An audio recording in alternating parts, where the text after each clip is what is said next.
How to change country in eFootball. Hi everyone, welcome back to a new video. In this video, we're gonna learn how we can change country in eFootball. So without any delay, let's start with the process on how we can do it. But before that, don't forget to hit that like, share, and subscribe icon. So if you want to change your country in eFootball, these are the process that you need to follow in order to do it.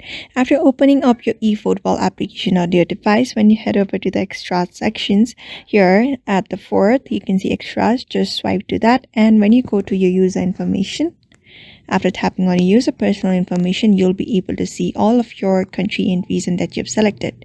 So unfortunately, we can't really directly change it from the mobile version of the eFootball app, but instead what you can do is simply install the application and create a new account on your eFootball. What that does is it gives you an option of selecting a country in your eFootball application at the very first page when you try to open an account in your eFootball.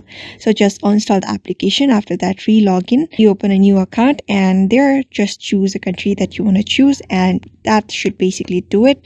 So therefore, that's the only process on changing your country on eFootball in your mobile version. So I hope this video was helpful to you, and thank you for watching this video.